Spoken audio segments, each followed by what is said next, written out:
En el programa Loja de Antaño tenemos el privilegio de hablar con el señor Héctor Alfredo Eguiguren Burneo, un hombre muy conocido en nuestro medio. Don Héctor Eguiguren desciende de una familia que es parte de la historia de Loja. Señor Eguiguren, deseamos saber cuál es su criterio sobre este programa en el que usted participa, Loja de Antaño. Permítame, señor licenciado Ecuador Espinosa, en primer lugar, permítame agradecerle por su gentil visita a esta su casa y a la vez felicitarle por su acertada conducción en el programa Loja de Antaño, de amplísima difusión, y por invitarme a formar parte de un capítulo del mismo para rememorar episodios sobre nuestra querida tierra lojana. Señor Eguiguren, ¿en qué fecha nació usted? Yo vengo pues del año 12, agosto del 12, y mis recuerdos pues puedo empezar a memorizarlos a partir del 18. Deseamos que usted nos manifieste algo sobre sus antepasados. Sabemos que la familia Eguiguren vino acá a mediados del siglo XVIII. Eso es lo que en nuestra familia pues se recuerda, ¿no? De que 3 hermanos en el siglo XVIII arribaron pues a la América y parece que se avecindaron, uno de ellos en Loja y los dos hacia el sur, Perú y Chile, en donde se encuentran la familia Eguiguren también, ¿no? Entre los Eguiguren que han prestado eminente servicio a Loja, se encuentra justamente su abuelo, el doctor Darío Eguiguren, quien fuera rector del Colegio Bernardo Valdivieso a partir de mediados del siglo XIX. ¿Qué puede decirnos sobre la personalidad de su abuelo Darío Eguiguren? Y háblenos también sobre la construcción del famoso puente del Aguacate, aquel puente que atraviesa el río Zamora, más o menos frente al Colegio Técnico Daniel Álvarez Burneo. Al respecto pues de esto, yo pues a mi abuelito ya lo conocí bastante ancianito y en consecuencia poco recuerdo pues de las referencias que él podía indicarme, puesto que yo siempre era una criatura todavía en incapacidad de captar bien pues esta relación, ¿no? Desde luego, después, por relación de mis papás y tíos, sabido que necesariamente, como ellos eran propietarios de una finca llamada Yanacocha, que queda pues en la zona de la vertiente del río Jipiro, en consecuencia buen número pues de ciudadanos de Loja tenían fincas toda esa zona, ¿no? Y era una necesidad del puente porque el tránsito hacia esas fincas se hacía por un callejón sumamente difícil en la cuadra de la familia Burneo, del señor don Víctor Burneo.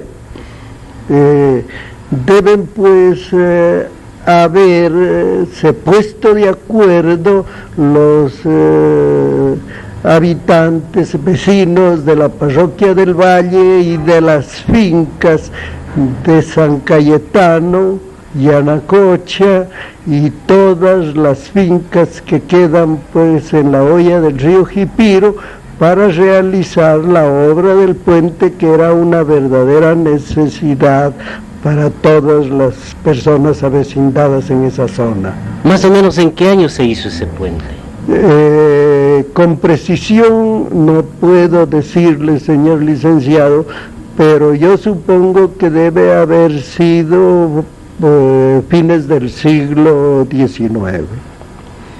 ¿Cómo era el puente del Aguacate? El puente del Aguacate pues era de dos muros en el lado oriental y occidental, con una luz aproximadamente de unos 10 metros, una base pues de unas 6 o 8 vigas de gran madera y luego pues una cubierta de zinc. ¿Por qué le llamaban puente del Aguacate? Debe haber habido pues algún árbol ahí de aguacate, esa debe haber sido la razón, ¿no? Era una plazoleta en el lado occidental del río Zamora, ¿no? Y al otro lado pues ya eran fincas. La una me parece que la del lado sur pertenecía al señor Chimbo, ¿no? Y la del lado norte, en la ribera del río, pues en el lado oriental era de un señor Rosillo. Por entonces el río Zamora acarreaba mucha agua. Bueno, sí, en la temporada, pues, sobre todo de paramadas, ¿no? Pero normalmente sí, tanto el río Zamora como el río Maracatos tenían un regular caudal de agua permanentemente, ¿no? Usted es un gran conversador y sabe sobre muchísimos temas completamente nuevos para este programa Loja de Antaño. Desearíamos que nos cuente usted sobre la primera bicicleta que se vio circular en Loja. Bien,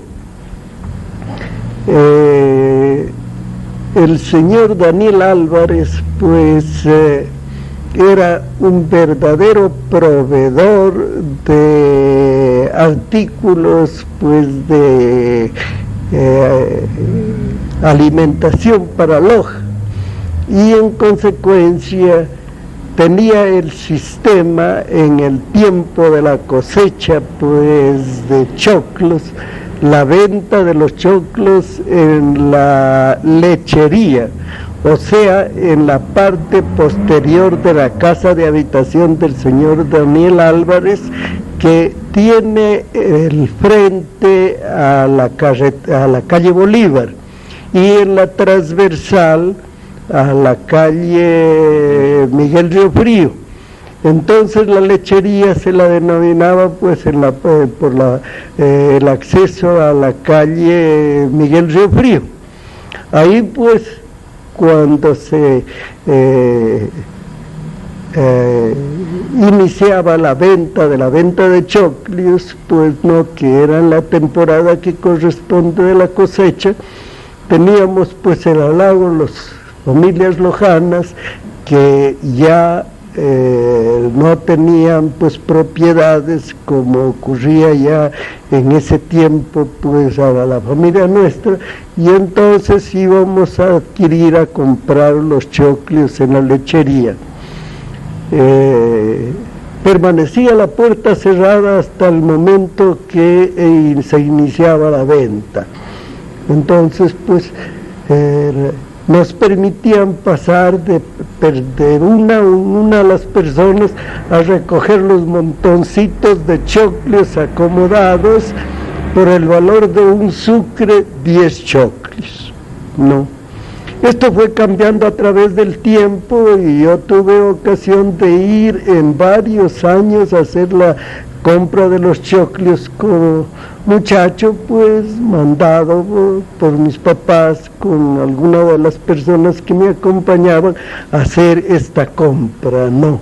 Después fueron 2 sucres, 3 sucres, 4 sucres y 5 sucres por la misma proporción de los 10 chocles. Nunca le vendieron a nadie más de 2 porciones para que se reparta en forma conveniente para todas las familias que necesitaban adquirir este halago social, pues propiamente, ¿no? La leche se vendía diariamente, así mismo en la mañana, y concurríamos también a hacer la compra en igual forma. Allí conoció usted la primera bicicleta. En ese entonces le veíamos pues al joven Daniel Álvarez Eguiguren, hijo del señor don Daniel Álvarez Burneo, jugar con una bicicleta en el patio, y se nos hacía para nosotros pues muchachos una cosa verdaderamente impresionante ver una persona sobre 2 ruedas, pues no. Esto lo comentábamos y lo conversábamos en el grupo de muchachos en nuestro barrio de amigos, pues no. ¿Eso era en qué tiempo? Aproximadamente los años 18, 19, luego después también el 22 y el 23 en que regresamos por nosotros de haber permanecido en la ciudad de Riobamba por 2 años. Y regresamos a Loja, nuestra familia, y entonces en los años ya 23, 24 y 25 probablemente también yo hice la misma adquisición de los chocles, pero ya el joven Daniel Álvarez había muerto aproximadamente por el año 20. Hacemos una breve pausa musical. Interesante esta conversación con don Héctor Eguiguren. Díganos cómo se llamaron sus padres, señor Eguiguren. Mi papá pues se llamaba José María Eguiguren Burneo, hijo del doctor Darío Eguiguren Torres y de la señora Margarita Burneo. El señor Joaquín Eguiguren, el que construyó la primera piscina en Loja, era tío suyo. Joaquín Eguiguren es el último de los hijos del doctor Darío Eguiguren Burneo, mi tío. Díganos, ¿por qué año se construyó la primera piscina que vio Loja? Probablemente la piscina la construye el tío Joaquín Eguiguren Burneo, probablemente a partir del año 1924. ¿De qué materiales estuvo hecha la piscina? La piscina pues hicieron la excavación de la piscina aproximadamente de 2 metros de profundidad. Luego unos muros de mezcla de cal con arena, sin base de estructura de hierro, simplemente muros fundidos en la forma de tapiales. ¿Qué dimensiones tenía?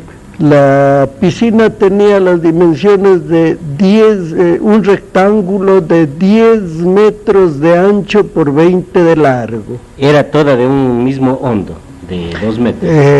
En la parte más profunda tenía 1,80 en declive a 1,20.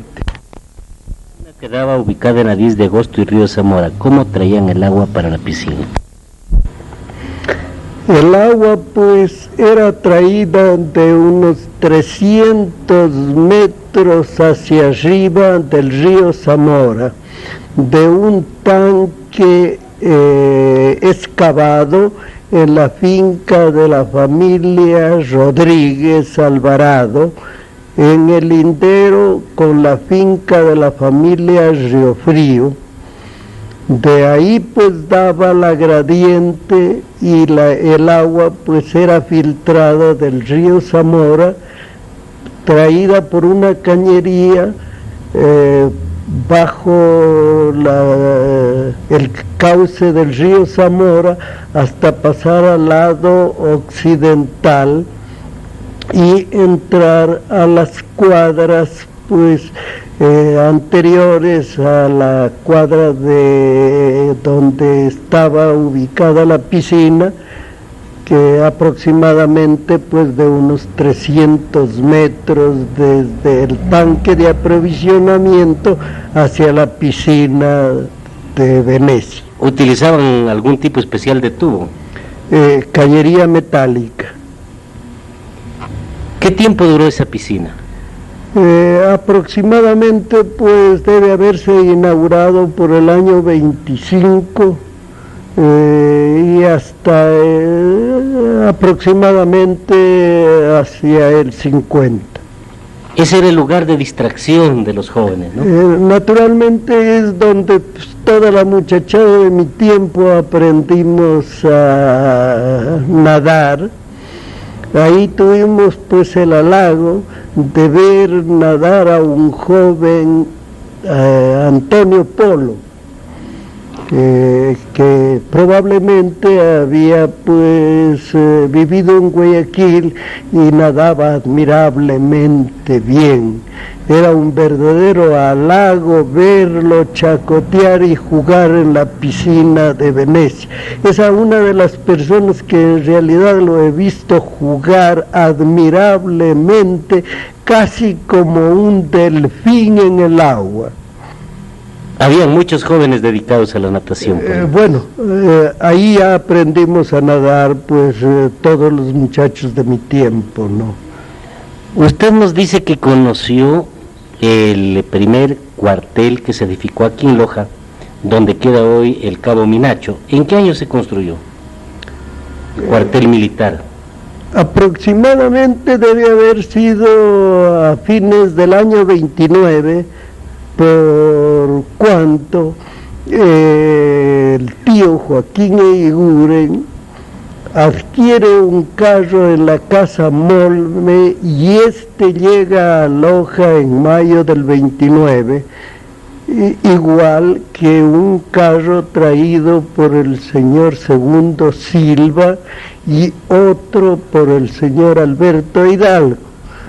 El señor Martínez, empleado de la Casa Molme, viene a Loja y arma los tres carros.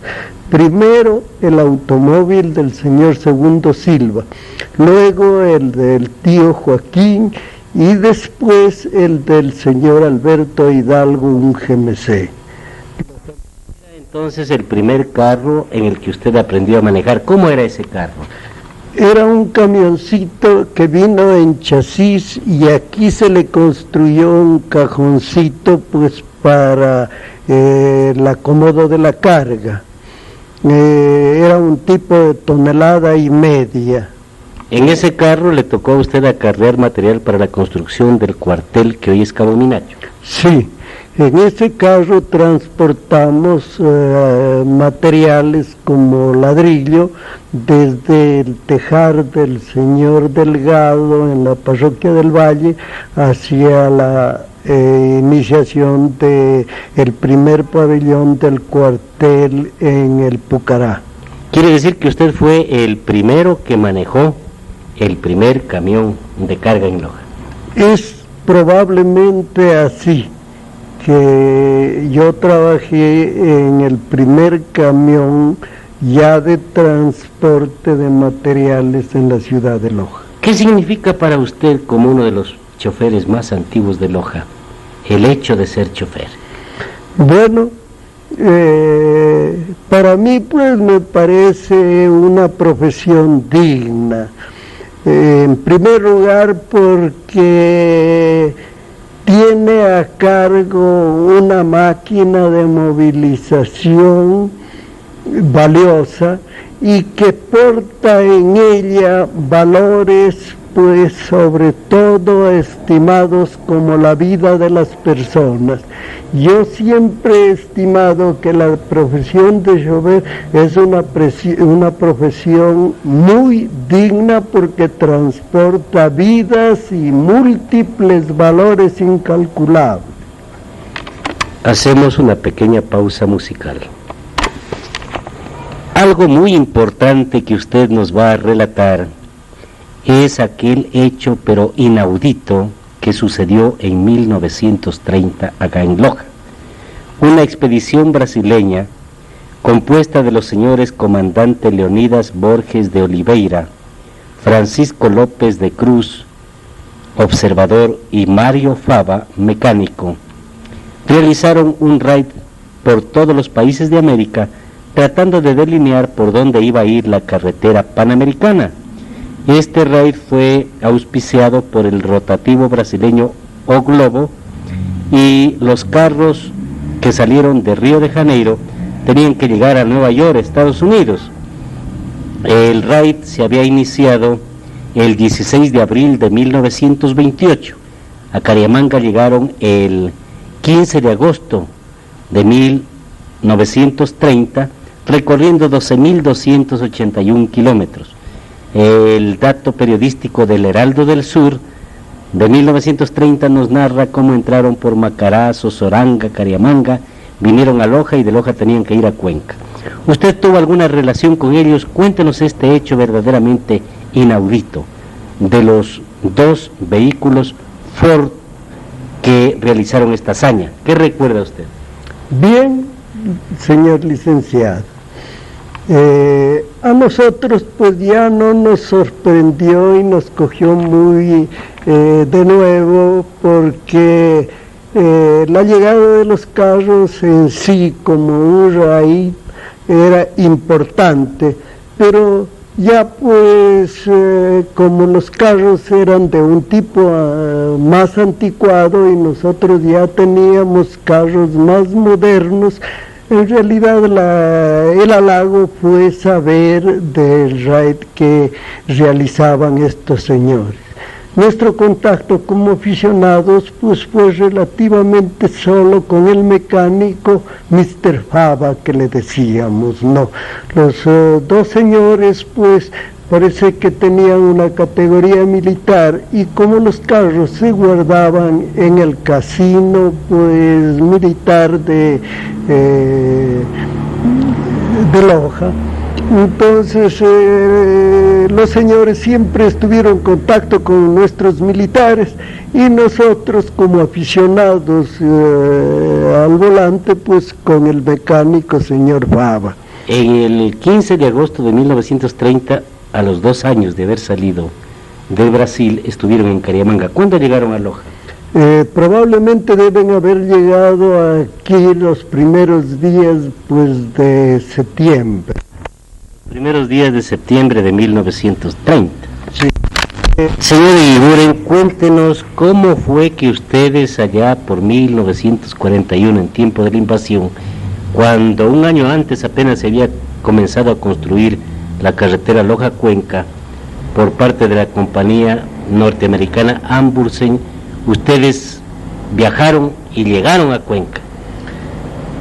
Bien, el señor ingeniero Miño, ingeniero pues contratado por la empresa Ambursen, que realizaba el trabajo por contrato de la Panamericana en lo que dice de Cuenca a Loja, en amistad con Polibio Montaño, parece que el señor ingeniero Miño tuvo alguna apuesta, en fin, con los jefes que administraban la parte de construcción del río León hacia Cuenca, y el ingeniero Miño, a cargo del río León hacia Loja, le interesaba pues que primero pasaran los carros de Loja a Cuenca.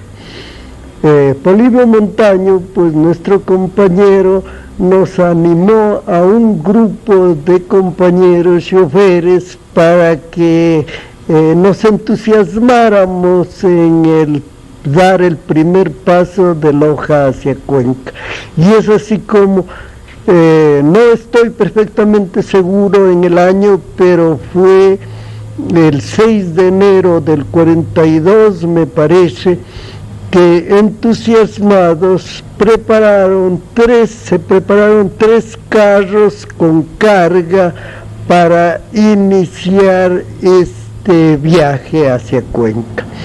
El primer día avanzamos hacia el campamento de trabajadores en un sitio Mollecache que queda a pocos kilómetros al norte de la población de Oña. De ahí el segundo día, venciendo todas las dificultades de un camino piloto y sin puente sobre el río León, que lo improvisamos ese día con 2 vigas, logramos pasar los 3 carros y avanzar en la tarde hacia la hacienda de Cartagena.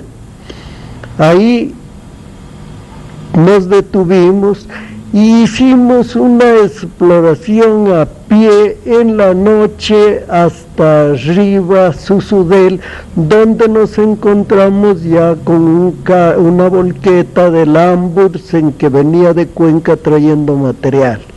Hablamos con el chofer y nos dijo, si logran pues subir la loma de Susudel y llegan aquí, pueden llegar a Cuenca, que ya no hay inconveniente. Animados con esa resolución, pues retornamos hacia el grupo que quedó abajo en Cartagena, y al otro día pues emprendimos en dominar toda la pendiente de Susudel hasta llegar arriba, que nos demoró todo el día, pues porque no había relativamente camino. Así que a eso de las 8 o 9 de la noche llegamos ahí, y ahí se nos dañó por haber forzado mucho un carro que era del señor Leopoldo Román, que se quedó abandonado con carga de mercadería del señor Simancas, la señora Secundino Simancas. El señor Secundino Simancas.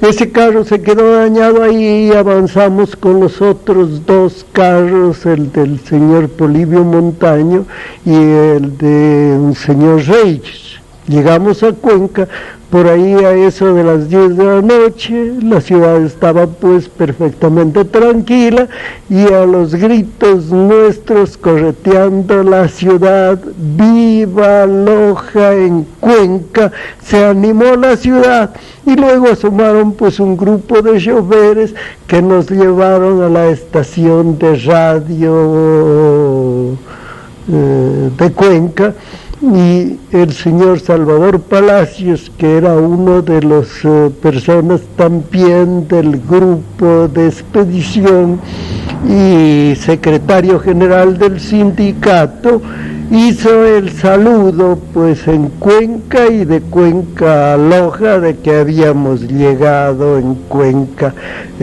normalmente. Fueron los primeros en llegar a Cuenca, el 6 de enero del 42.